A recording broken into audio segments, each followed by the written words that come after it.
The Mark Cox Show on FM News Talk 97.1, 98.7, AM 1490, and 97.1talk.com.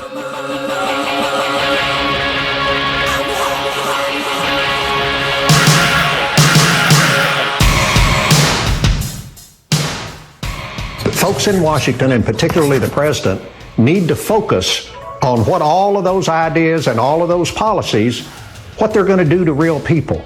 You know, that's what this is all about in the long run, is that there are people out here that get affected by all the policies that he is talking about doing. With the Affordable Care Act, you know, if they pull back coverage from millions of Americans, people are going to die out here. I mean, that may sound dramatic, but that's just the facts, and doctors will tell you that. That is without a doubt the dumbest thing I've ever heard. That was the former governor of Kentucky. Now, you know, I'm thinking to myself when this guy pops up on the screen, that somehow they popped up some local programming somewhere that I just wasn't paying attention to, and then I heard him introduce himself. And I'm thinking, we've had repeated discussions about how weak the bench is for the Democrats. Seriously, this was the best they could do? I mean, I'm not in charge of the Democratic Party, and I don't want to give them any ideas, but I'm thinking you roll out some 40-year-old Hispanic state senator or somebody who reflects what you believe the future of your party is, and let them give the reaction to that speech last night. Why the hell would they roll out Steve Beshear? I mean, I'm sure the guy was out working in a barn sometime, and they called him up on his cell phone and said, "We know you're not governor anymore, and we know you lost big time to a conservative in the state of Kentucky, but we think you're just the right man to come out and counter the president's speech to the joint session of Congress." He was probably as shocked as they were. What a stupid decision. I'm telling you what. That was a head shaker last night. I don't know about you. Let me welcome in my guest right now is Rachel Bovard from the Heritage Foundation. She's the Director of Policy Services and Outreach. Rachel, how are you? I'm well. Thanks for having me. Well, it's great to have you on today. What do you think the president intentionally changed his style last night to kind of keep the Democrats on their heels? Well, I think what we saw last night was a transition.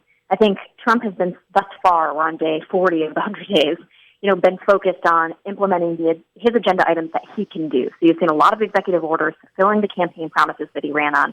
And what I think you saw last night was a shift. Now he's going to focus on the priorities that he needs Congress to help him with, like tax reform, repealing Obamacare, any sort of immigration reform. All of that needs to be done with Congress. So I think you saw, him pivot, I think, a little bit from doing the things he can do on his own to working with Congress. And I think it was a recognizable and appreciated shift. Yeah, I wonder what impact maybe Mike Pence had on that speech as I was listening to it. Yeah, well, between the two of them, Mike Pence has a lot more experience with Congress. So he may have given him a few pointers, but I think it was a great speech. I think Trump did what he needed to do. And to a big extent, it was a spine-stiffening exercise for congressional Republicans. They heard from the president what he expects of them, and now they need to turn around and implement.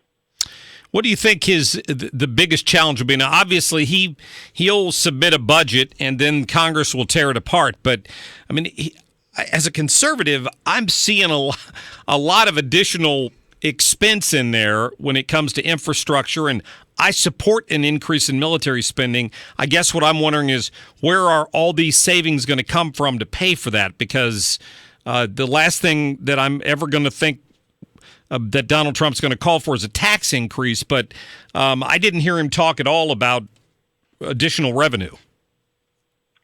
Well, I think on the budget question, to pay for that $54 billion extra he wants to send to defense, he's actually cutting from non-defense discretionary programs. So those are agency programs that, are a lot of low-hanging fruit in terms of savings. You have a lot of duplicative programs. You have programs that are no longer meeting their purpose or they have no constituencies. So I think he's going to cull a lot of savings from that. But then I think, if you've seen one general theme in Donald Trump's, brief presidency so far, it's been that he pushes for efficiencies, particularly when it comes to spending. on the regulatory side of things.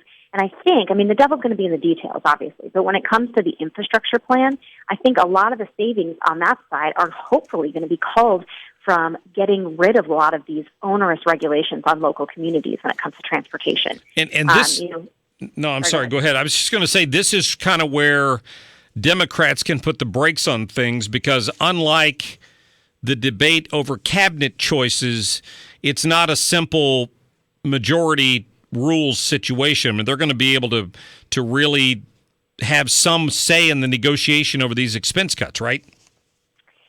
That's true, but I think, there's a lot of things Democrats want in these spending bills, and particularly with infrastructure, they want those policies. They want that bill. So they're going to have to come to the negotiating table. And at the end of the day, if they're willing to shut down the government over things like Planned Parenthood funding or Obamacare repeal, that's on them. And it didn't work out so well for the Republicans. So if they want to bite that bullet, they're welcome to it. Yeah, that's interesting. The other thing that I kind of heard the president waffle on a little bit was immigration reform. What was your take on that? Yeah, it was an interesting shift. And I think you may see Trump's position evolve on this a little bit, and that's not a bad thing. I think whatever immigration reform he passes has to be done with Congress. And so I think he is showing that he's willing to work. He's willing to come to the table and say, how do we get this done? But at the same time, you saw him recommit himself to that border security. And that is the power that the president has. And Congress, gripes about it all the time. But at the end of the day, they gave him that authority, and Trump is well within his rights to use it. Rachel, you've watched a number of these speeches as I have over the years. I heard Britt Hume say that the interaction with Corinne Owen last night with the long-standing ovation was about the most amazing thing he's ever witnessed at one of these joint sessions. Would you agree? I would. I think the phrase Ryan Owen's sacrifice will be etched into eternity is going to be with us for a long time. I think that was the true face of sacrifice that we saw last night. It was incredible. Yeah, and I'm reading several reports here. I'm trying to confirm a couple of them that there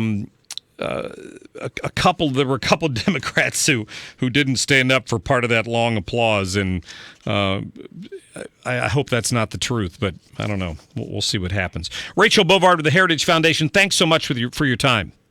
Thank you so much for having me. Absolutely. I'll direct people to heritage.org if you want to read more on their thoughts on the speech or other budget policy issues, because they do a great job at Heritage. Let me get to a couple phone calls before